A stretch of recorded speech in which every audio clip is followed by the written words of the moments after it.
couple things briefly. I was really excited about our defensive effort. I thought we came out, we were very, very serious. We had 2 hard driving days of practice after taking Wednesday off, very intense. They carried that right in here. And I was a little concerned about that going in because we've had so many days off. And so all of a sudden we went 2 real hard days before a game. And that intensity level was at a real high level today, which carried over from the practices, which is a good sign of a team that's learning a lot. I thought, again, it's real easy sometimes to come out in the second half and take the foot off the gas a little bit. They never did that. We had 9 straight stops to open the half in the second half. We kept them out of the paint. I think they were 5 of 27 when we kept them out of the paint, which is really, really important.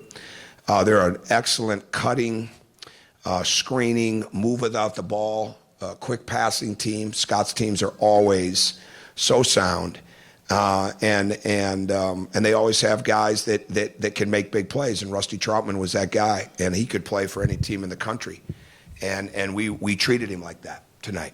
He may not start on every Division I team, but he'd certainly play on them, and we treated him as the star that he is, and wanted to make life difficult for him, and our guys were locked in from the very beginning on their actions. We got hit on a couple cuts. At times, we had a couple of fouls. We're getting used to the rules again, and the referees in 2 games have been outstanding at calling the game the way it's supposed to be called, but is still telling us why they're calling it, and so we can learn as well. And I think that's really, really important. And the thing about our offense, we're not going to have many nights where we go 6 of 29 from 3, and that doesn't faze me one bit. The takeaway that I'll take out of the night, certainly OG had a great night. Duran played very well. Freddie had the rebounds. But the biggest takeaway I'll take out is that I never could tell for a second that James Blackman wasn't having a good offensive night. And that's a sign of maturity. And I'm not sure it would have looked like that a year ago. I know it wouldn't have looked like that as a freshman. That's a guy that is growing up, who's missed a lot of time, obviously, but he's growing up, and he's understanding how important impacting the game on both ends is. He played the game without a turnover, and he got better defensively inside the game. And so to me, that's the little signs, with a team that's got to get this understanding and this responsibility for one another, that's got to get this leadership because of what we lost from last year. Those are the signs that help you. And I know it's early November, but those are things we can build towards. And 59 deflections, Duran's 3 steals, like I mentioned.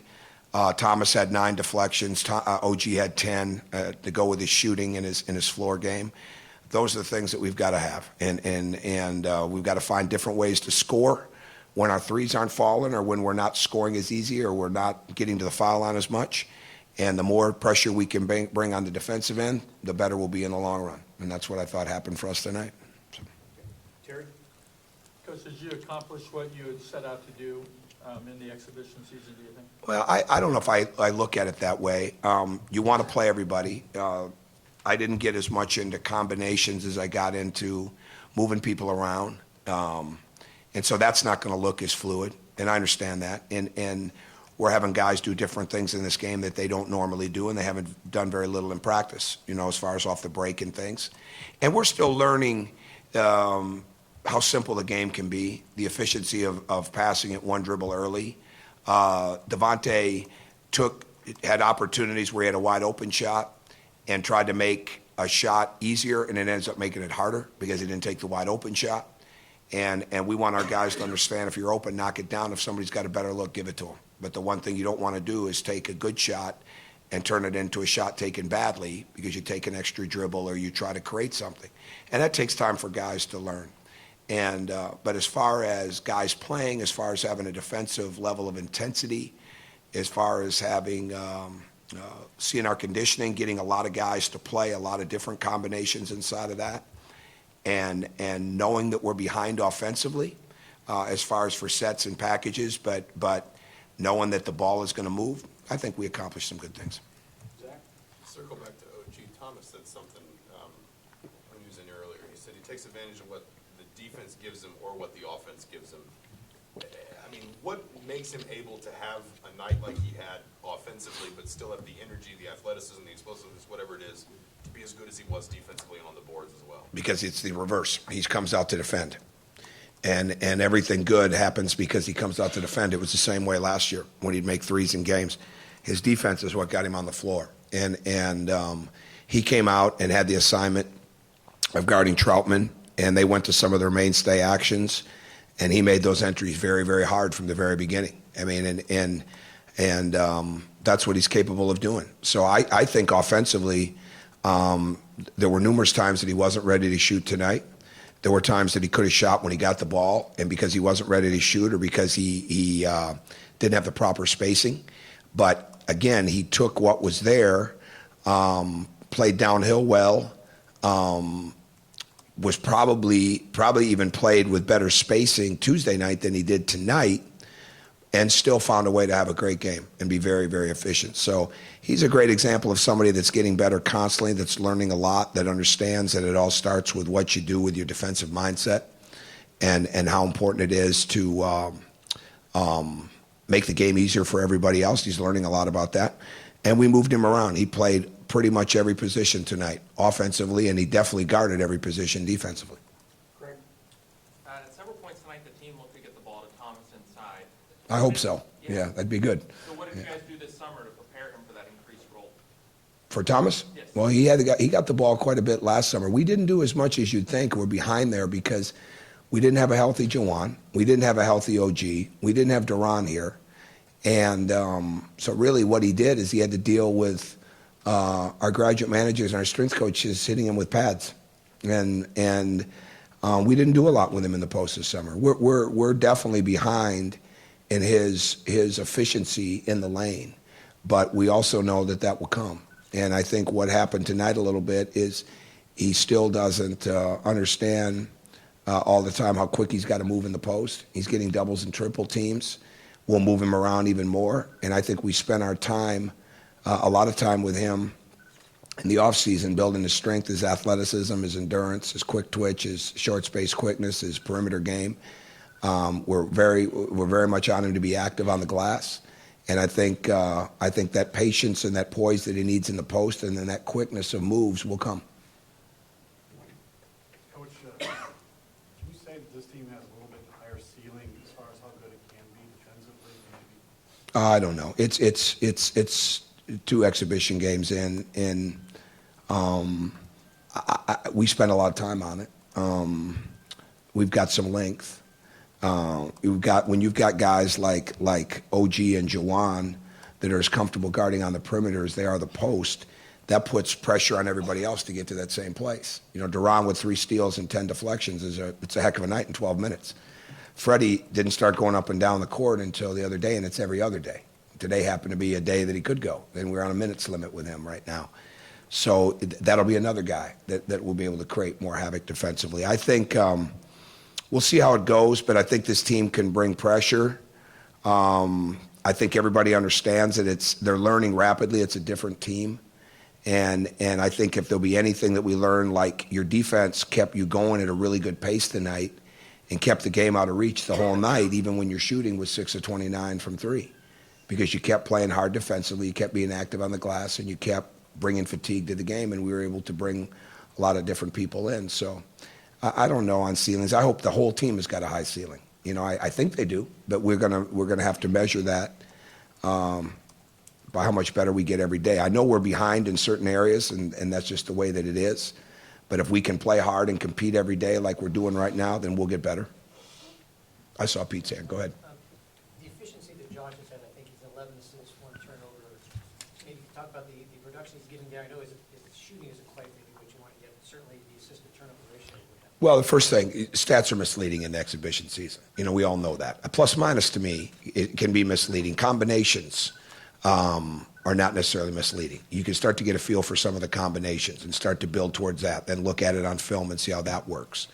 But really what you want to do is you want to get guys comfortable playing. You want to get them playing through fatigue. You want to get them to understand how to play in this environment with this crowd under the lights, so to speak, and understand how hard they have to play and how much they have to stay in character.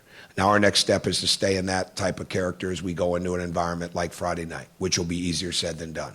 With that being said, Josh's efficiency, keeping it simple, you can see his athleticism has improved tremendously. Got a friend here that coaches high school in Pittsburgh, known him for 25 plus years, and he said, I don't even recognize this Josh Newkirk, that's a great compliment. And he goes up and dunks. He wasn't doing that. He wasn't doing that before. He certainly wasn't doing it when he got here because he had one leg when he got here. But his vertical's gone up 7-8 inches since he's gotten to Indiana. See, he's a product of really, really working hard, of recovering well, having a great attitude, working extremely hard in the gym, but yet at the same time, he can get a ton better, and especially with his shooting, and he will. But as long as he keeps the game simple for his teammates and plays really hard defensively and keeps having fun the way that he is, he'll be really good for us. Coach, I know you said that you couldn't tell that James Blackman was having a bad night offensively, but what do you think led to his shooting struggles tonight? Is there anything? Just missing shots. I think he wasn't following through. If I had to be definitive, James works really hard. I mean, we have numerous guys that missed a lot of time, right? I mean, for college basketball is a year-round game because they work at it year-round. Well, some of these guys have missed an awful lot of time because of the injuries. And when we brought James and Rob and Josh and Jawan in the other night, those guys are coming off major surgeries, and that takes time. So when you're going hard every day and you're trying to get that mental toughness, that physical endurance that you've got to have to move forward, you're going to have some nights maybe where it's not as fluid for you. And really with him, they were all great shots. He just, a little short here. The follow-through wasn't there. I can nitpick it. I will on film. But if he'd have stopped shooting and passed up shots, then we'd have had to bring him out of the game because he makes shots. And I had no fear whatsoever that the next one was going in. And still got double figures, right? Yeah. Yeah, so, again, he's getting better all the time. That's important for us. I saw Alex. Go ahead. What did you like from Freddie tonight, and where does he still need to Freddie's rusty would be a key definitive statement for him right now. He's missed so much time. And again, when I tell you that he hasn't been up and down till this week and it was every other day, that's not easy. I mean, that's not easy at all. And as I said earlier, I think last week, we got to be patient with Deron and Freddie, and I want everybody else to be too. And I wasn't trying to hurt Priller tonight and keep him out of the game. He's injured, so I couldn't. For all the people chanting for Priller to get in, he would have been in, but he was injured. But Freddie is a guy that he's got a high motor. He's not real confident yet. He's missed an awful lot of time. He missed the summer with us. He's made a lot of improvement in a short period of time, and you're probably not going to see it for a while till he gets some of the other things there. Because once I think he gets confident in the pace of the game, the movements, the offenses, playing really, really hard and fast without using his hands, getting some of the techniques down, then all of a sudden I think you'll see his shot go in. And much like OG. OG didn't understand the pace of the game. He didn't understand how physical and fast you have to play constantly at this. Once he did, the game slowed down for him, actually, instead of speeding up. And Freddie, the game's going really fast for him right now because he's going so fast. And once he filters in a little bit and gets comfortable, he'll be really good and for us. But it's going to take a little time for that. But I like that he had 8 rebounds in about 8 minutes. So. Last question. Tom, you mentioned that OG played just about every position on the floor. Yeah, basically, yeah. What kind of options does that help you when you have a guy that can do all that and do it well? Thomas Bryant played about 4 positions tonight. It's really for us, it's spots. Like what spot do they go to sometimes? And again, we're way behind in like sets and plays, so to speak. So we've really tried to get our concepts down. So to get them communicating and to get them thinking on the fly, sometimes I'll put them in a different spot. Like I made changes at halftime. We started out the second half. I think sometimes it excites them. It makes them talk. They can't relax. And there's probably a lot of extra thinking that goes on with that. Where eventually they'll flow into it, that it'll be it'll be more comfortable for them. And it's a good time of year to do that, with the way that we play. So he's not the only one. But again, when you can shoot, when you can pass, when you can move without the ball, you can play a lot of spots. But you're really not going to be on the floor for a long period of time if you can't guard at a high level. And OG can guard at a high level. All right, thank you.